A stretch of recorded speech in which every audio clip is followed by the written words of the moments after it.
Mike, hold on. Good evening. Once again, I'd like to call the Board of Selectmen's public hearing on the affordable housing project. We're here because the Board of Selectmen has approved a contract with NeighborWorks New Horizons, the successful submitter of proposals for this project. And we have approved a contract contingent upon the traditional happenings, which are public hearing and then a vote at the town meeting. So this is the public hearing portion. The town meeting will take place next Tuesday night on the 11th, same place, same time. Let me just talk a little bit about the rules of the road here, because this is a public hearing. The idea here is to relay some information to you for those who may be hearing some of this information for the first time. I'm sure many of you have already made yourself familiar with this project, but we will go over some of the highlights of the project, and that will be handled by NeighborWorks New Horizons and Patrick Architects. At the conclusion of that presentation, there will be an opportunity to ask questions. That's an interactive process, and we will stay until everybody has questions, has exhausted their questions. At the conclusion of the questions, you will have an opportunity to weigh in, share your opinions with us, share your thoughts, pro or con. And when you do that, I would like you to come up and use the microphone for your opinions. Questions, I think we can just do live from the audience, and just speak loudly so everybody can hear you. This is a long process, and I want to thank the committee members. Several of them are here for their efforts, for their time, their talents, and their passion in moving this project to this point. It's at least a couple of years old, if I'm not mistaken. Maybe I think we're in our fifth year. Fifth year, yeah. So once again, it reminds me of how wonderful a community we have, where people are that dedicated to devote that kind of time to something that they believe in, their community. So with that, I'm going to ask Sandy Ruoff, who is the chair of the committee, and George Crawl to just give us a little bit of background on how the town got to the point where we actually were able to go out to an RFP. So, Sandy? Sure, thank you, Matt. Hello, everybody. Thanks for coming out. I'm chair of a not long-winded, but long-titled committee called the Housing for Economic Development Plan Committee. And this committee was tasked with looking for a suitable place to continue to develop affordable housing in Guilford. We do have affordable housing units in Guilford, and we have had them for 30 years, plus we have 3 over 55 affordable housing projects. But we are not, we know we need more because of a study that the Guilford Foundation initiated 5 years ago, and with other follow-up studies that we have done since. So we have gotten very, very happily to a point where we actually have engaged with NeighborWorks New Horizons and Patrick Architects, and we hope to see this project come to fruition. It will be constructed on town-owned property called the Woodruff property, which is in the Town Hall South area.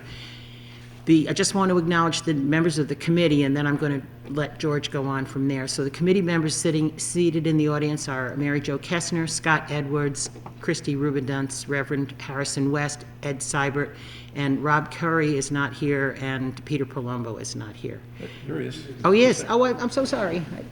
Okay, so pretty much 90% of the committee is here. So right at this point, I'm going to let George take it from here.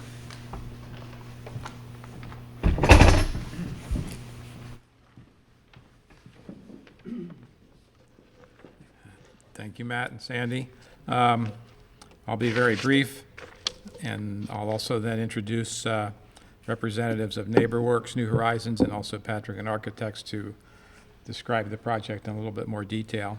As Sandy mentioned, the Board of Selectmen, in their wisdom, appointed a study committee to look into opportunities for developing affordable housing. The town, as most of you know, has a long-standing policy, as expressed in its plan of conservation and development, to encourage affordable housing development. and the Board of Selectmen appointed the committee that Sandy is chaired to pursue the development of affordable housing. We received a grant from the state of Connecticut to study and inventory property that might be suitable for affordable housing development. That property, the two principal criteria were, one, it was accessible to public transit, and two, had sufficient sewage disposal capacity to accommodate a multifamily housing development. We identified, I believe, approximately 12 or 13 sites, mostly on Route 1, and also in other locations that were proximate to public transit. Of the sites that we inventoried, the one that was owned by the town was the Woodruff property, and the committee, again, supported by the Board of Selectmen, chose to look into the Woodruff property development a little more closely. We secured another grant from the Department of Housing to do a feasibility study to assess the potential for developing affordable housing on the Woodruff property. That study turned out to be positive. The Board of Selectmen, again, authorized us to move forward and solicit proposals from qualified developers of affordable housing.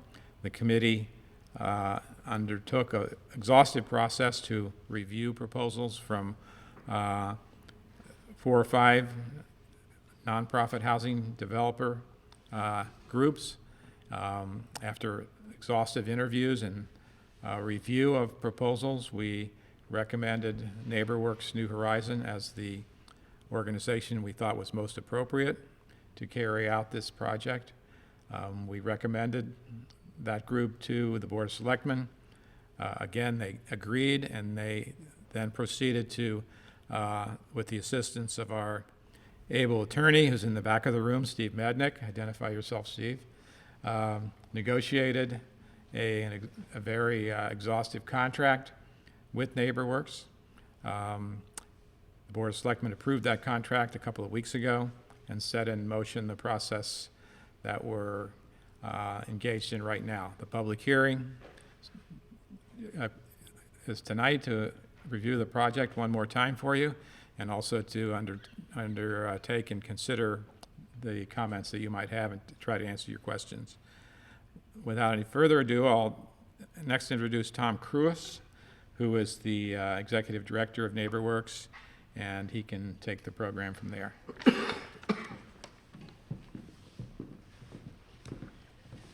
Thank you. Good evening, everyone. My name is Tom Cruis with NeighborWorks New Horizons. I'll be very brief. We are a nonprofit housing developer. We currently operate and manage approximately 700 units across the state of Connecticut. 34 of those units are here in Guilford. But I'd like to get right to the presentation of the project itself. So I would call Karen Patrick up to kind of go through the project. Good evening. Thank you very much. Thank you, George. Thank you, Tom. My name is Karen Patrick. I am a Guilford resident and founder of Patrick & Architects. We are a firm of 7 architects and designers based in New Haven. I opened our office about 10 years ago after working from our home here in Guilford when our 2 children were young. We are very excited to be working on the design of this community, which is close to transit, the green, the beach, with a connection to nature, to a community garden, to bike paths, to walking paths, and most importantly, at a price that will make living in Guilford a possibility for young families, new employees, single parents. So here we have a presentation. Some of it we will skip through quite quickly. We have here our project team from La Rosa Builders. We have a couple of members sitting here as well, Ron Penton and Kima. Kima Ganzer, you already met Tom Cruis. Andrew Martelli is also here this evening, and us, Patrick & Architects. Here are some projects by NeighborWorks New Horizons. Some of ours. And we'll go straight into the project. So here we just have some stats for you for the town of Guilford. We think this location is a wonderful location. It is walkable to the town center, to the train station, to the beach, as I mentioned, very close to the Guilford Center for Children too, which we think will be a very nice relationship. Here we have a survey of the property which shows the area bounded in purple as the property.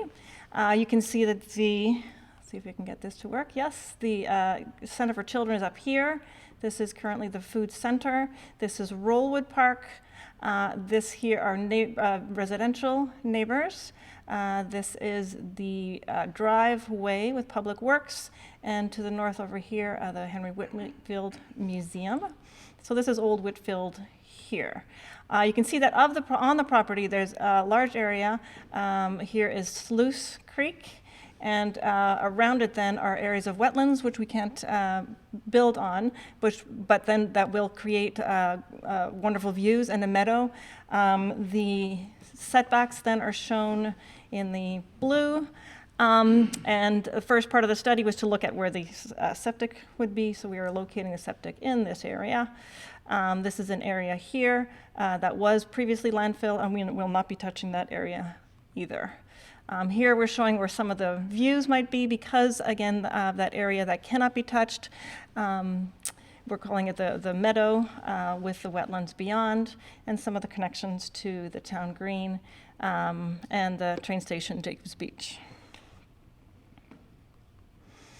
And here is the diagram of what we are proposing, which is 5 buildings here, which have each between 2 and 4 apartments. Each apartment is 2 or 3 bedrooms. So we think this is small families, young couples, probably the most likely tenants. We are also proposing some walkways within the property that will bring you to the neighboring streets because it is an interior lot. It brings you to driveway that easy access then down to the train station, but also some bike paths. It connects to the bike paths and obviously very walkable as well.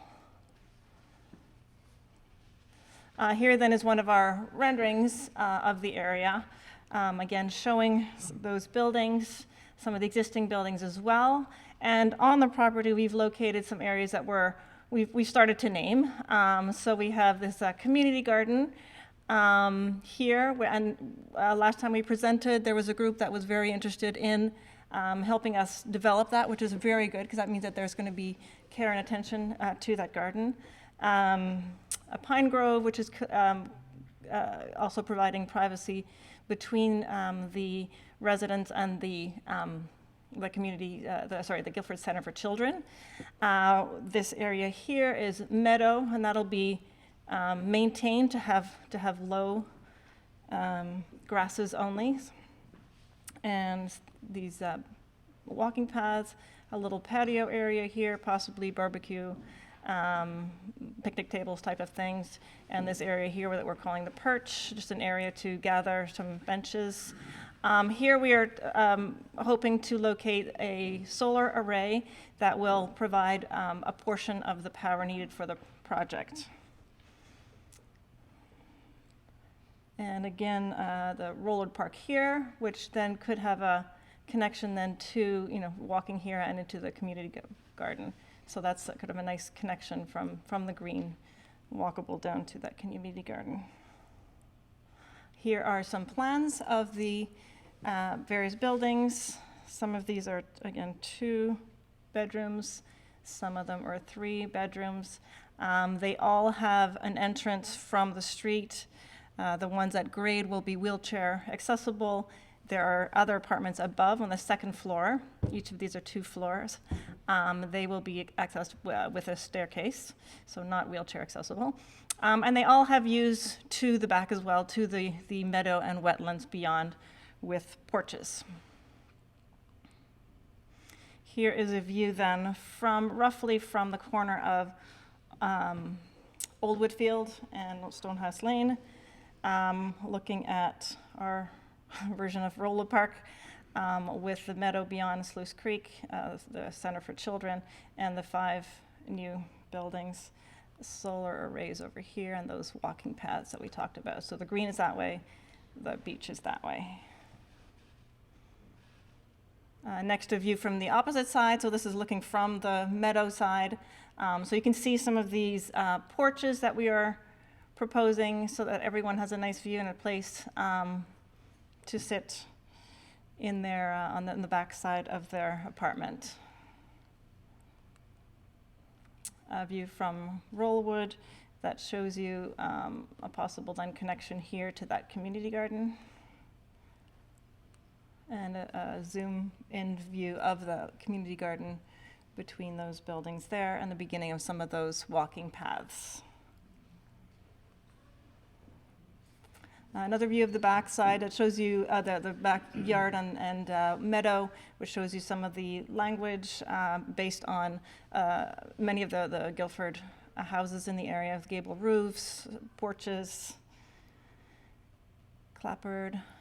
Materials will be very durable, very high efficiency. We are seeking Passive House certification with resiliency in mind as well. These will all be well above not only the 100-foot floodplain, but the 500-foot floodplain. And this highlights then that sort of area, that little area that we're calling the perch for the moment, that is one of the points on the walking path. And that's it for me. I don't know if you wanted to have a quick word about the financing, Tom, or yeah.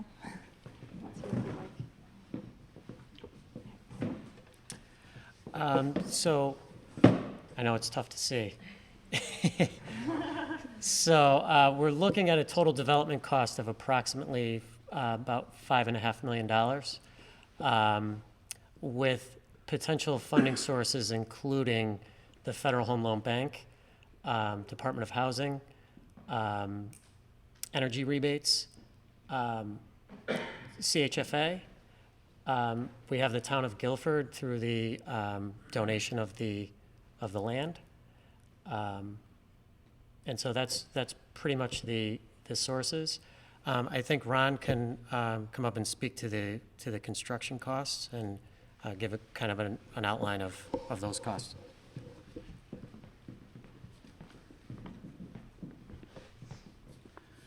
Good evening. I'm Ron Penton with La Rosa Building Group. We're the construction managers who are part of the team. We'll be doing the actual construction, but also collaborating with the architect and the developer during design to make sure we can actually build this within budget. We did know that there was a question concerning the cost of the project, which to many people compared to building regular residential construction understandably seems kind of high. The projected cost per square foot for this project comes in at about $200.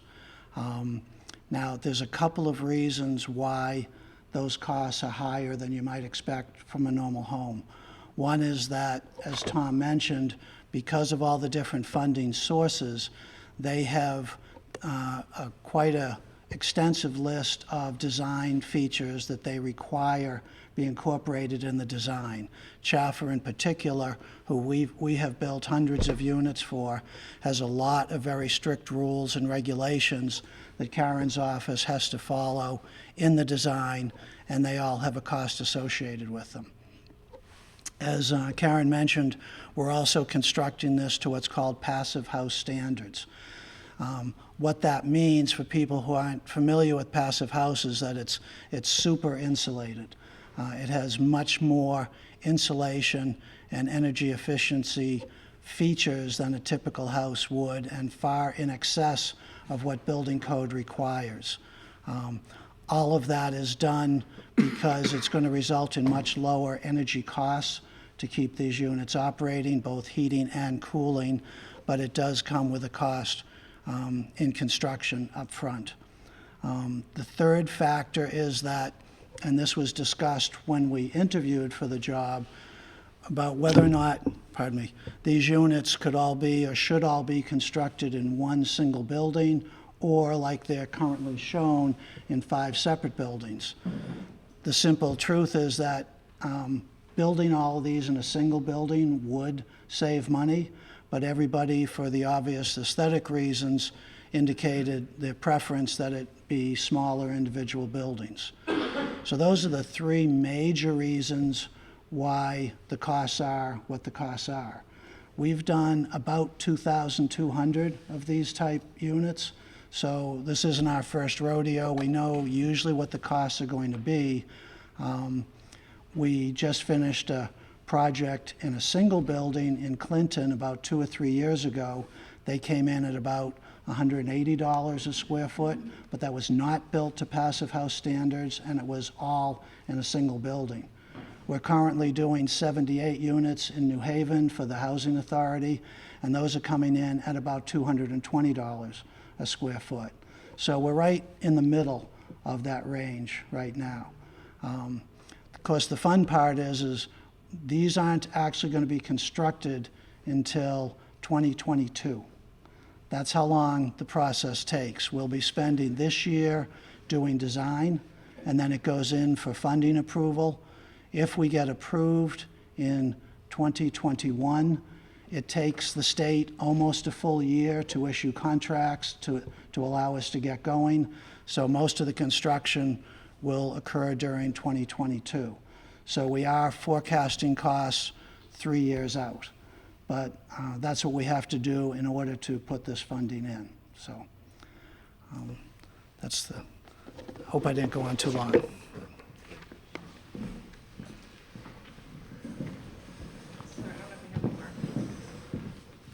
I don't think we have any more. Let me just double check if there's anything else. We had some stats on median incomes in Guilford. That's probably good to talk about. Okay. Tom, would you like to talk about that? So I know one of the questions that was asked was, you know, who would live in these, what's the population going to be that lives in these units? So for that reason, we kind of put together kind of a list of what types of what incomes the people would be at. So the median income in the United States is about $53,000. In Connecticut, approximately $73,000, and in Guilford, we're looking at about $102,000. So we put together some examples of typical jobs earning 25% of the area median income in Guilford for families of 2 and 4. So you can see the list of types of employment that someone at that income might have. And we then went to the 50% AMI to also give you some ideas of the types of employment that the people at 50% of the AMI in Guilford would have. And some of these job titles were taken from our current residents in Guilford and some of the jobs that they hold.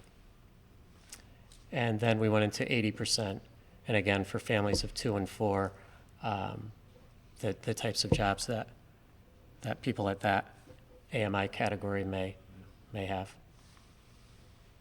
And then this is a list, again, of current Guilford residents in our units and some of the job titles that they hold.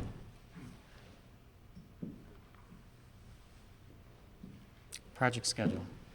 Can you talk to the target, which is what, 50 to 60%? So we're looking at 50 to 60%. So when you look at that, that's why we put the 50 and 80 to kind of give you an idea of And that's an income means test that they have to satisfy? yes.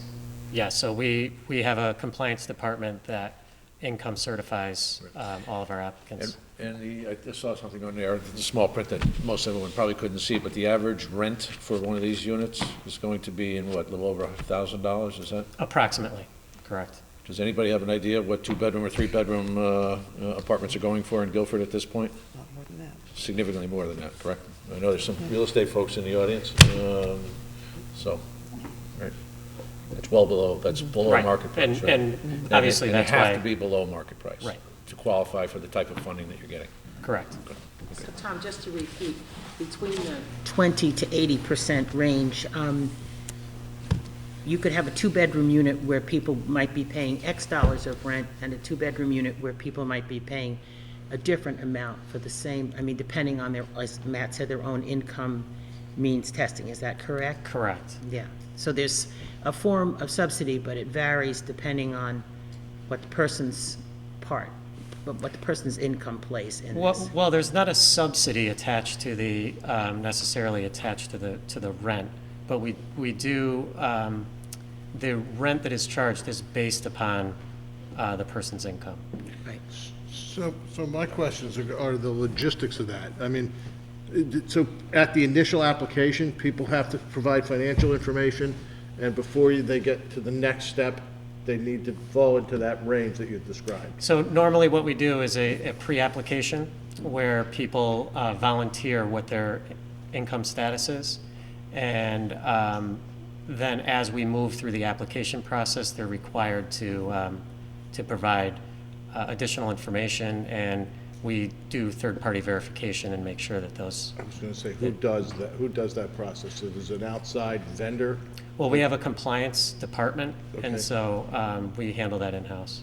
and okay, and those records are kept at your At our operation? office and are kept confidential, yes.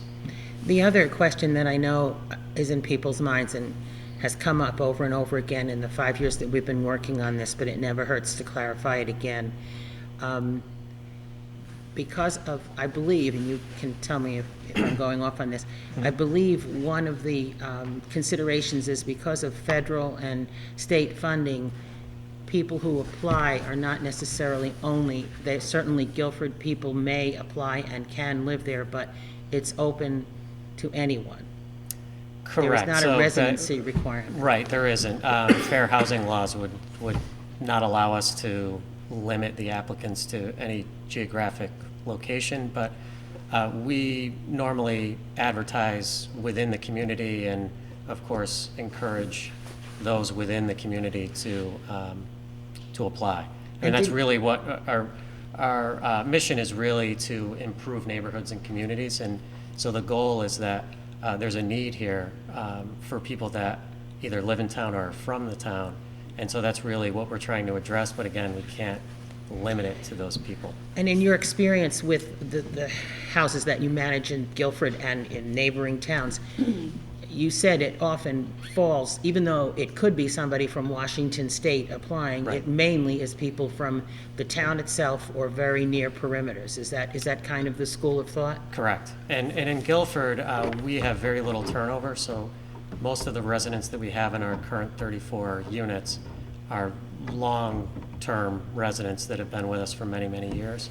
So we don't have a lot of turnover here in Guilford. So, and we do have a wait list. Many of the people on the wait list are Guilford residents or former Guilford residents that would like to come back. And if somebody's in a unit and their financial circumstances change dramatically one way or the other, is there periodic assessments of their income? Yes. So. So someone could earn their way out of the property and say, listen, okay, this is... No, we can't, we don't, we wouldn't kick anyone out of a unit but, rent would be adjusted over time based upon income. Okay. Yes. What's the maximum AMI? The maximum AMI that we're projecting for, at this point, for this project, I believe was 60%. And that was really kind of what the RFP had called for. Just for the general audience, AMI is... That's the area median income, so we went over that, and it's usually based on a percentage. So in Guilford, 100% would be 102,000, so 60% would be approximately $60,000. Is that that what that bridge was projected of? 1,000? Correct. We're in the question phase. George? See, one thing about the process here, and actually what the, as Matt mentioned, there's a town meeting next Tuesday. The purpose of the town meeting is for the voters of the town, and you have to be a registered voter in Guilford in order to participate in that vote. I believe that's the case.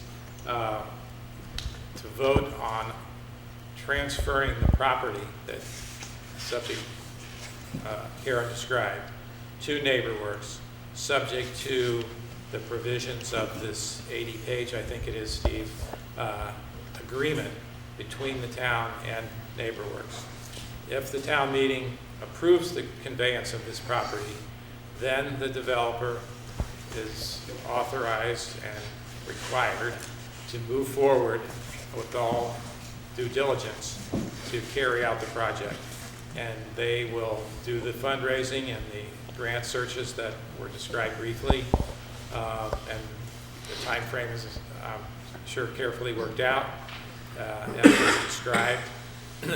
At some point down the road, once the grants are secured, the developer moves into a more detailed design phase where the normal plan review process will come into play. They'll have to make a wetlands application under Guilford's wetlands law. They'll have to make an application to the historic district for approval of the project. They'll have to make an application to planning and zoning for approval of the project. The contract, which hopefully would be authorized by the conveyance based on the contract, which hopefully is authorized next week, requires that the developer carry out the plan conceptually as you've heard it described. There may be some changes in that plan as the project evolves, as the types of grants and the amounts of the grants come into focus. As the project works its way through the permitting process, there may be other changes. So there's lots of opportunity in the future for the residents of the town and neighbors to have their say on the specifics of the design of the project once we get to that stage. But it's important that the vote next week is not on the specific design that's being proposed, although that's the intent, but is on the conveyance of the property from the town to the developer. Tom, would you comment on the taxable nature of this project and/or repayment of the grant to the town? Right, so we pay real estate taxes. So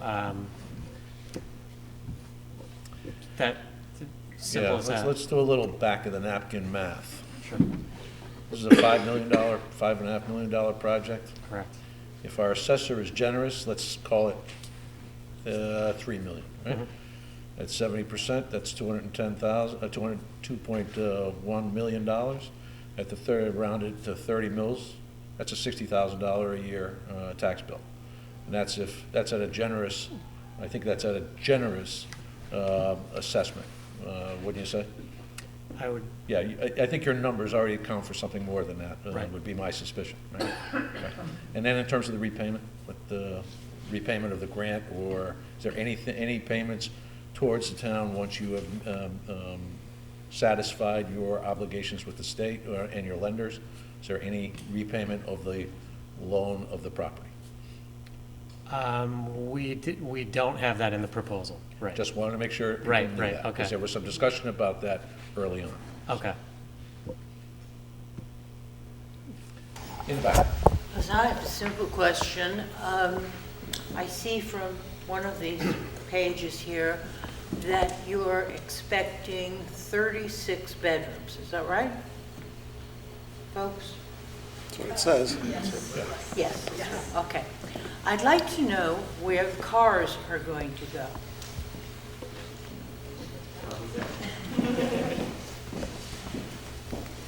We have 16 apartments, 2 and 3 bedroom. The requirement is 1.5, so that would bring us to 24 parking spots, and that's what we have shown, and I'll show you exactly where. location right here.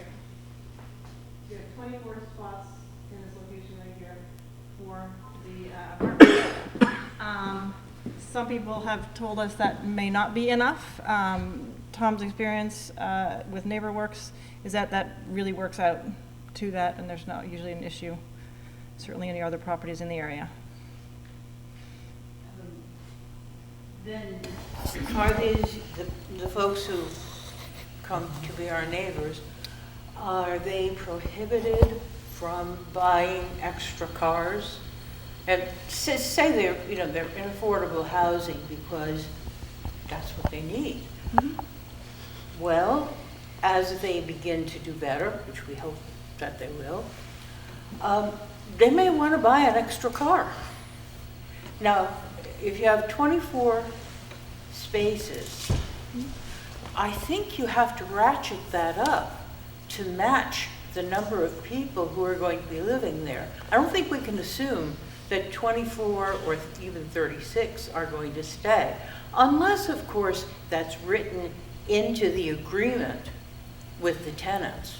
No, that's par for the course for any zoning in Guilford for market rate apartments too. I think it's 1.5.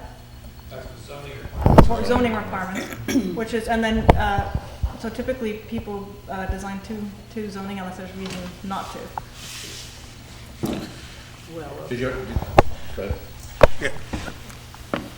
I have a question sort of related to that. I noticed on the site plan where there is a second parking lot that's already in use by the child center, and I see cars parked there, and that's in front of some of these buildings. Who has priority to that? That's my first question. Is that kind of up in the air, or does, you know, because I don't think, I know the requirement says 21, but in reality, that's probably not going to be enough. So is that parking lot available or not? Because it's full every day. They are separate. We are both, they're separate entities. We will be starting discussions with them. One of their representatives, a board member, was at a previous meeting. We actually talked about the fact that they may want to have use of a parking lot, the other parking lot, when they have an event. And perhaps there might be an event at the residential community that would, but typically, no, there are two separate properties, and each meet their own zoning requirements. Okay. As far as parking spaces. Okay, Yes. that's pretty much full all day, that parking lot. And if we're talking about, you know, the people we're talking about who are going to be in these places, a lot of them work shift work, and there's, you know, sometimes their cars are there at night. It's opposite from, you know, daytime. So that may be an issue. My second question is, we talked a lot about walking paths, which I think is great. I think, you know, Guilford does great with sidewalks. It's fantastic. My concern here, and this would be whether it was, you know, high-rise luxury condos or subsidized housing, is there going to be additional sidewalks along Stonehouse and Lover's Lane for people to walk? Yeah, so we are showing some. I'll show you from here. This is, I'm sorry, I can't remember if this is proposed or already there, but there is a sidewalk here that brings you to Whitfield and then to Old Whitfield. And I believe this sidewalk also exists. We are What? not proposing anything. Nothing going the other direction? Not towards the fairgrounds, Well, no. I'll address that in the second part. Thank you.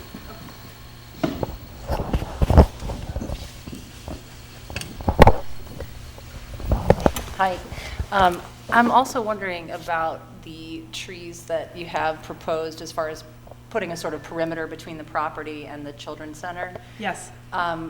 So I'm the president of the board of the Children's Center. Oh. And so it's great to be here finally. But I'm a little concerned with a lack of security on the Yeah. perimeter. And I know it would be on us to kind of ramp up whatever we have there. But have there been any considerations taken in? We have not had the opportunity yet to sit down with you, and that is our intention, to really work out some of these, and they're the same kind of topics that we discussed last time, which is parking and privacy, screening, security, just what is the relationship and how best to make it work. Okay. Yeah. Yes. Just wondering, I know we talked about it a little bit last time, not the parking, but with the transfer to NeighborWorks, it was a possibility that the property may be divided At least it was mentioned at the last meeting. Is that still on the table, or? Yes, the property does have to be Well, divided. just that, I mean, I know NeighborWorks right now, best intentions, but with the long-term future use of the daycare and the housing development, is it a possibility to divide the property? Are there deed restrictions that protect the Center for Children for, future use, things of that nature? I don't know if there necessarily is one on the deed for the Children's Center. I don't believe there is. That's an arrangement that was arrived at between the town and the Children's Center. This will have deeded, this will be marked on the deed that this is for affordable housing only.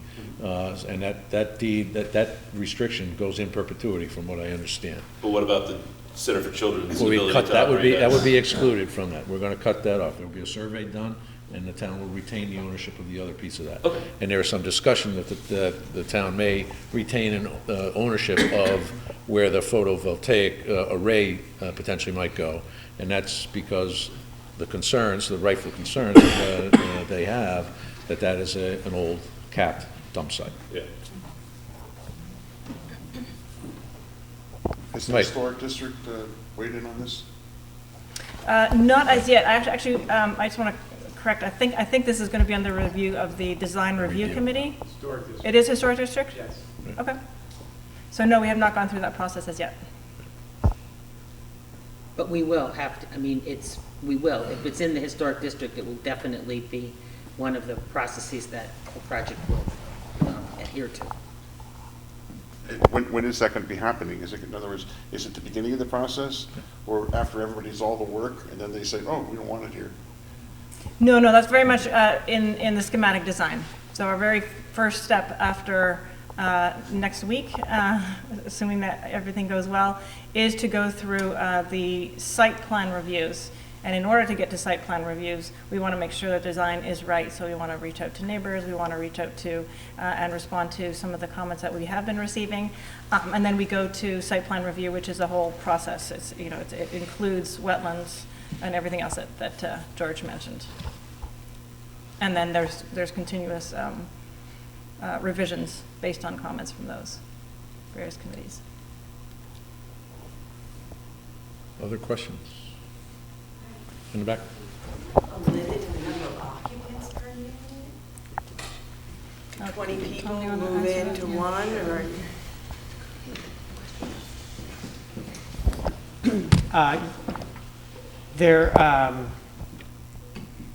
Yes, there is a limit, so it depends on the number of units, and we don't normally run into issues with there not being enough space. We're usually able to find the person the right unit to fit their family, but obviously we can't put 10 people in a one-bedroom unit. That's just doesn't work.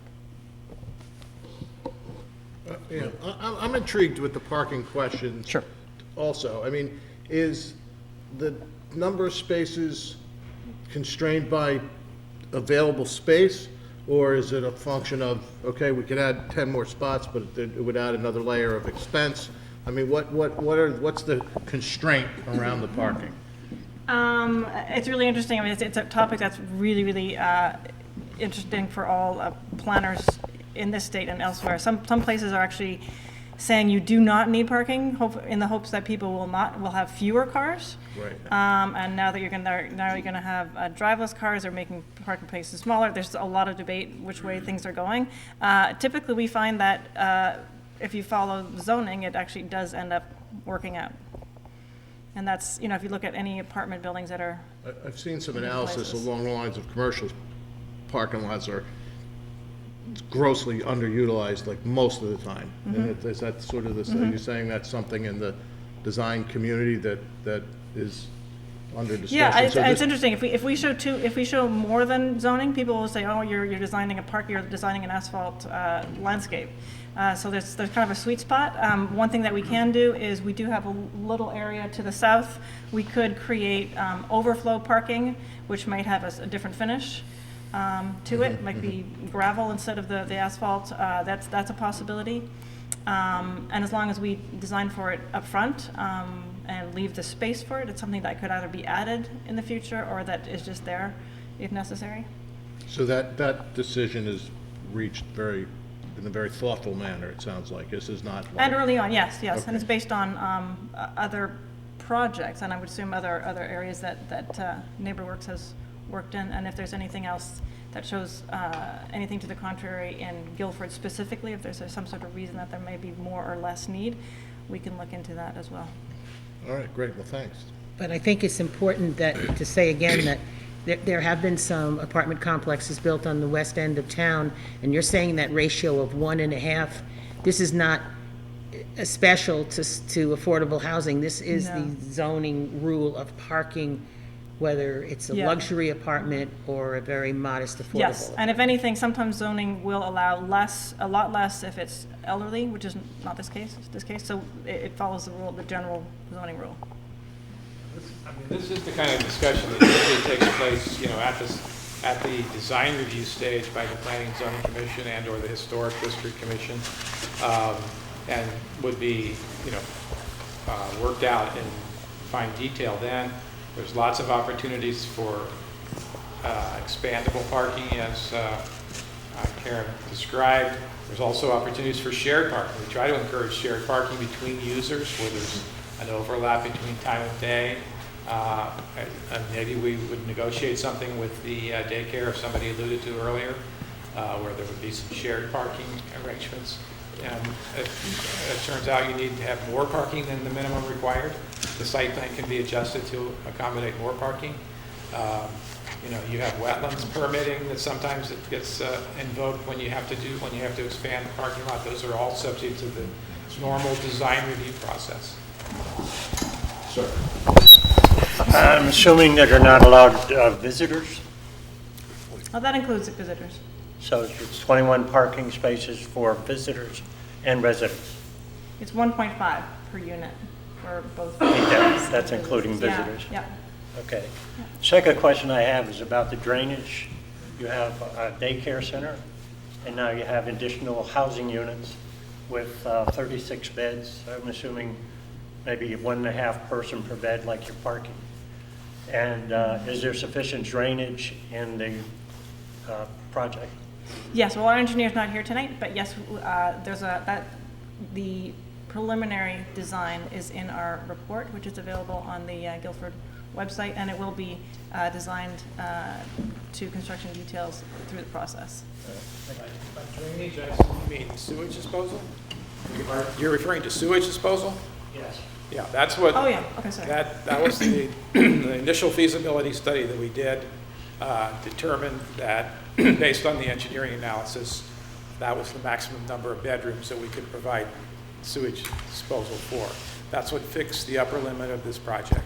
So that will be designed, and it'll have to be accommodated, and it'll have to meet all the design standards of the Public Health Code and the other design review that the town undertakes for any type of residential development project. Yeah, and obviously it's separate, it's completely separate from the children's centers, septic system.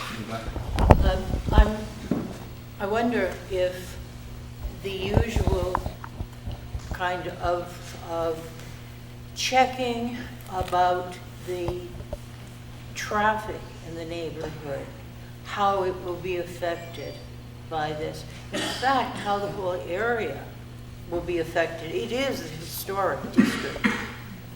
And I'm not sure that I think we should look very carefully before we build something in the historic district, which is one of the things people come to Guilford to see. And if that's going to be changed in any way, I think we should pay attention to it. Thank you. Thank you for that comment. Excuse me. As a realtor, I'd just like to point out that to applaud the committee. Guilford is very much need of affordable housing.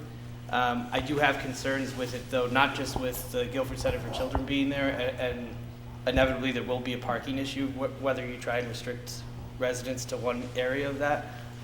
Any Friday, when you go down there, not just the Guilford Center for Children, but the Guilford Food Bank as well. I think one of the advantages of having the food bank there is it's very private, and a concern I have is putting these 36 units there, excuse me, and then asking our most vulnerable members of society to then not be exposed but not have the privacy that they're allowed now. In particular, if they're then forced to park at the other end of it, I'm concerned for people being embarrassed about that and then possibly skipping the food bank altogether.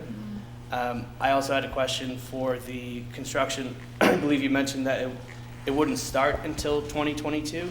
How long would that take? Because at the Guilford Center for Children, all the 5 classrooms that we have there, they do nap every day. 3 and hours. so having a year of construction, or how long would that take? These are all good questions. And to answer the specific question, we're anticipating construction to take less than a year. That's how long these projects generally take. And to try to put it, these are all great questions, to try to put it a little bit in context, and I've got, in addition to building this, I live in North Haven. I spent 10 years on inland wetlands and 8 years on P&Z, so I've heard all of these questions hundreds of times, and they're all valid questions. But as Karen said, our schedule is for us to submit an application to the state approximately November 1st. Of this year. Before we submit that, as Karen said, we have to go through the Historic Commission, Inland Wetlands Commission, and Planning and Zoning, who will all review our plans and work with us to adjust them to address all of the questions that you guys have been coming up with. P&Z will, believe me, talk a lot about parking and traffic. Inland Wetlands will talk about drainage.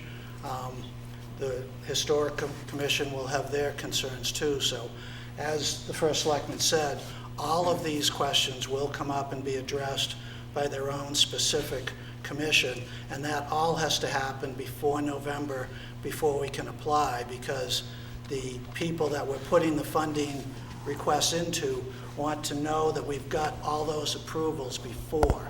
They don't want to offer us money and then find out we get turned down from P&Z.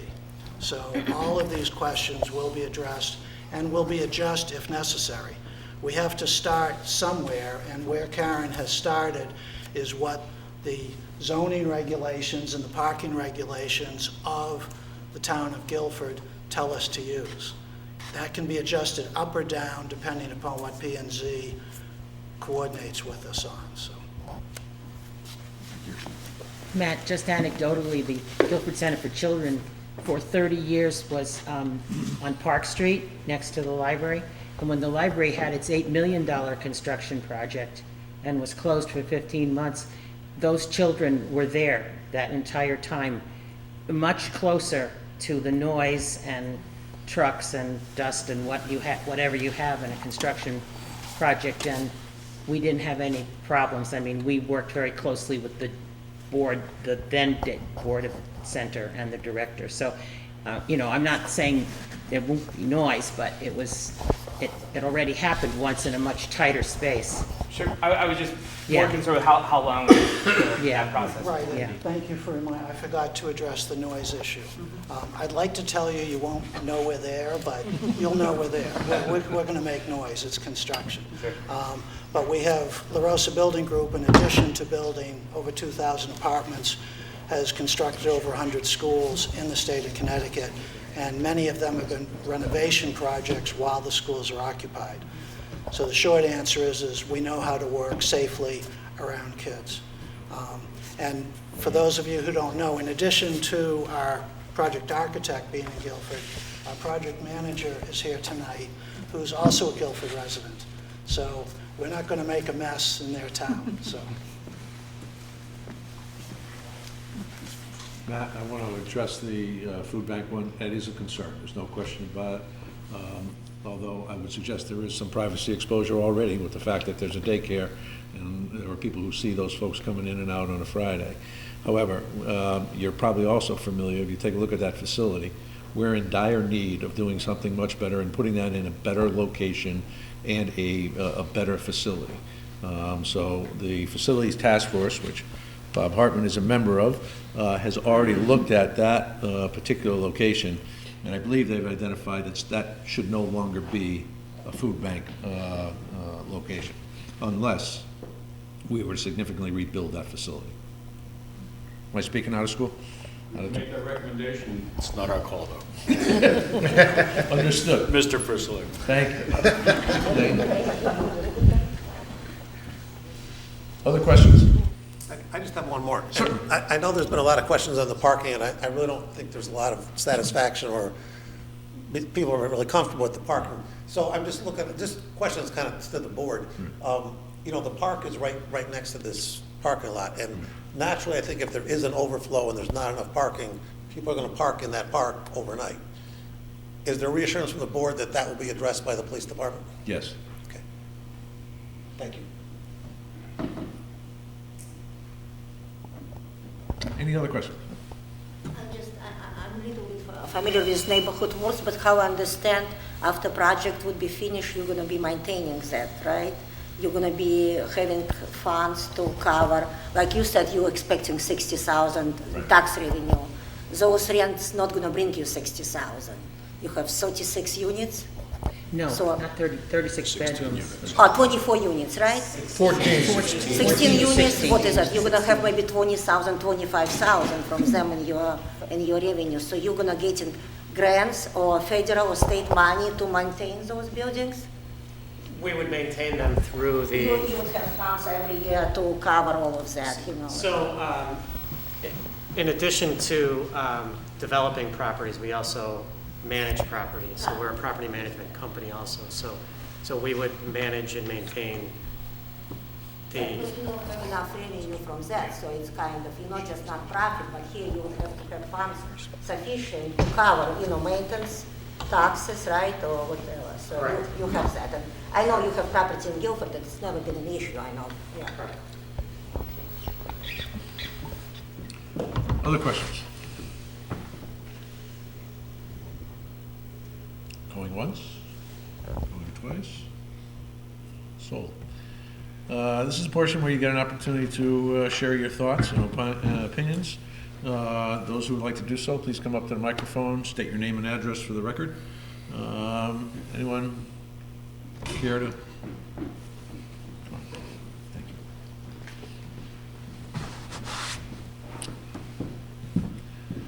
you. Chris Barrow from 6 Hunter Drive board. My concern with this is, and it's not with that it's affordable housing. My concern would be, again, whether it was luxury condos or subsidized housing. But we're talking about 36 bedrooms, so on average, what's that, about 75, 80 people being put into that area? And my concern is pedestrian traffic and vehicle traffic, particularly on Stone Road and Lover's Lane. And people may say, well, why Lover's Lane? It's really not that close. But for those of us who live in the neighborhood know that when we walk or we go out anywhere to the post road, if we're going east, we take Lover's Lane, because that's the way you would go. It'd be the same thing here. So my concern is the amount of vehicle traffic and pedestrian traffic, particularly pedestrian traffic. One of the nice things about Guilford is the sidewalks in Guilford are fantastic. I walk every day. I can walk up to the post road. I can go either way on it. We're talking about people who might work in places. I saw the list up there, might work on places in the post road. They could walk up there, that's great. Guilford has fantastic sidewalks, I love it. But Stone Road and Lover's Lane don't have any sidewalks. And I know my neighbors and I, we walk almost every day. And there's an inherent risk when you walk, but if you add 80 more people to the area and that amount of cars and that amount of walkers, I think it would be negligent not to put in sidewalks, at least, or maybe have the developer put in sidewalks down to Lover's Lane and up Lover's Lane.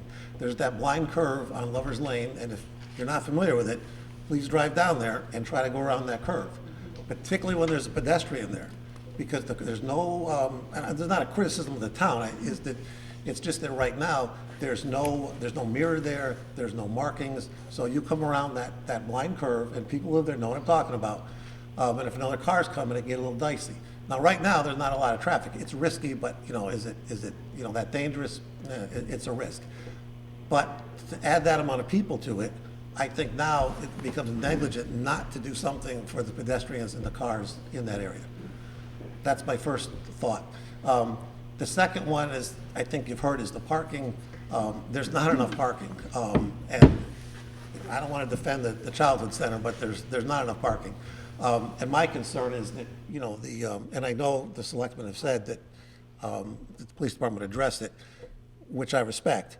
But the natural overflow is going to go into that, right along that, you know, the circular driveway there in front of the old hunting lodge. So that's just a concern. That's the natural place. I just think we have to be aware of that. And if it does happen, I know you said you'd address it. I just want, you know, I think the neighborhood wants reassurance that that's not going to become a sort of an ad hoc parking lot. So thank you.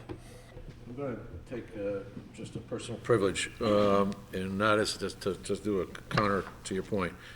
I clearly hear your concern about pedestrian safety.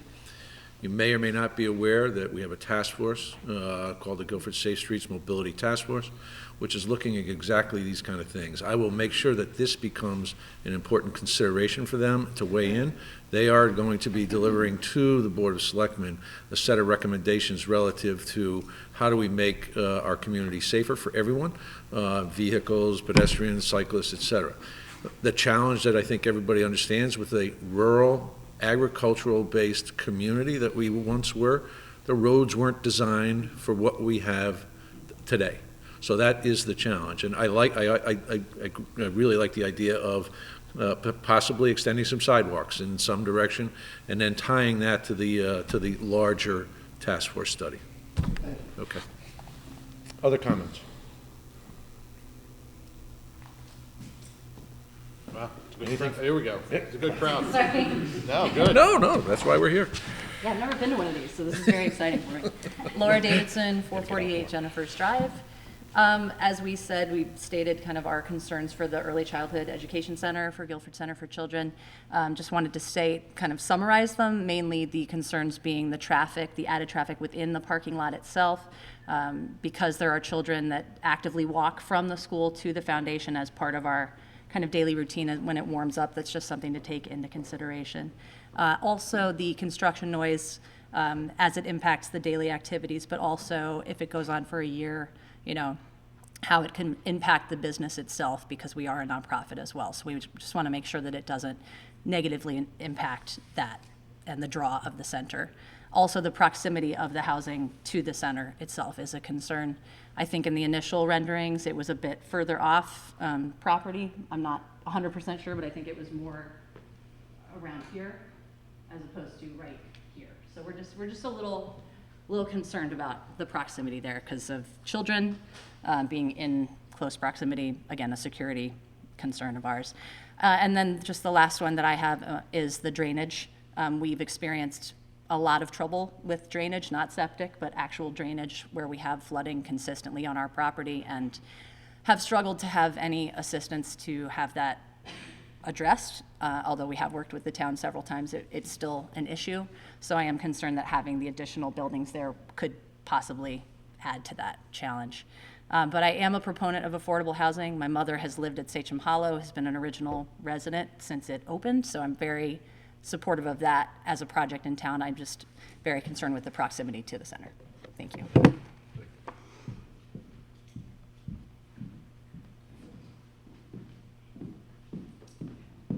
Might have to move the microphone down.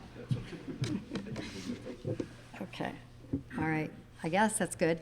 My name's Alicia Dolce. I reside at 301 Old Whitfield Street. As the previous person said, I'm an advocate and supporter of affordable housing. So I'm thrilled to see the town of Guilford taking this step. I do happen to be a nearby neighbor, although I'm around the corner because I'm on Old Whitfield. I'm actually very close to the train. I think this is an ideal location in terms of what the state's trying to do to encourage this kind of development close to public transportation. So I think it checks off that box in a very big way, and it's also walkable to town and walkable to the beach. And I think those are all the things that you really want to see in a project. In addition to being a supporting neighbor, I'm in a unique position because I have firsthand knowledge actually of the building and design building and design in Connecticut. My husband and I co-own a green design build firm in Guilford, and I'm also the executive director of the Connecticut Green Building Council. So that gives me firsthand access and knowledge of what is being designed and built in the state of Connecticut. And I have to say, I mean, I'm learning about this project as all of you are. I mean, I went to the meeting at the library recently and heard about the project for pretty much the first time. And I can say without hesitation that this is a dream team that we have potentially working on this project. And I don't use that term lightly. I know about NeighborWorks New Horizon because they have a great reputation in the state as a, I guess maybe for nearly 30 years, they've been developing and managing affordable nonprofit. And what's really impressed me is that their prior president and CEO, Selah Mosquero-Bruno, was tapped by the governor about a year ago to head up the to head up the Department of Housing, which is a phenomenal position. So I think that it just goes to show the level of professionalism and confidence that the organization has displayed over time. So that's just kind of a fun fact, but I was like, wow, I gotta mention that because I don't think people realize that. I also know Karen Patriquin. Where is she? There she is. Karen's, I think, too humble to brag, but I'm gonna brag on her behalf.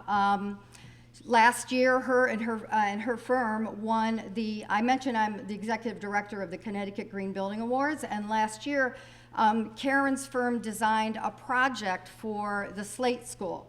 It was a nonprofit in North Haven, extremely sensitively designed in terms of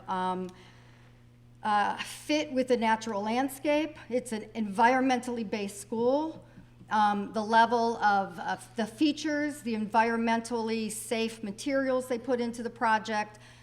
It was also built to Passive House, which was mentioned earlier in the description. I mean, they just so mindfully picked aspects that would really create an excellent project. And they won, by a jury of their peers, they won the Award of Excellence. It's on the back of this program I brought. So if anybody wants to come up to me after this, I'm happy to just share that with you. And finally, La Rosa Building, they're also an award-winning contractor. If you go to their website, you'll see a lot of projects. I guess, Kima, I've never met you before. I just met you at the library. She was recently won some award for like professional women in construction. I'm like, wow, I'm just thrilled, and I'm just looking forward to what this team will be able to provide for the town of Guilford. And I recognize too that there are a lot of steps to this process, and I want to just say that this team is doing it right, because when you go for affordable housing, it's really critical when you have all the players that are on the team from the very beginning. You just end up with a project that's well designed and comes in on budget, and that's what they're doing. So I hope that you'll be able to proceed and get the approvals that you need. That's it. Thanks. Thank you. You're welcome. Anyone else wishing to address, share their thoughts? How about board members? Anything further from board members? Comments? Good. I want to thank everyone for coming out tonight and participating in the process. Unfortunately, we don't get enough of this kind of participation. And this is a cheap plug. We're in the middle of the budget season. And we encourage folks to pay attention to that process as well. On the 13th of February, we'll be presenting our respective budgets, the Board of Education, Board of Selectmen budgets to the Board of Finance, and then there are a series of other meetings. Getting involved and knowing what's going on in your community is a good thing. Thank you for taking the time tonight to do that, and maybe we'll see some of you next Tuesday night. We'll be here. With that, is there a motion to adjourn? So moved. A second? All in favor? Aye. Thank you all.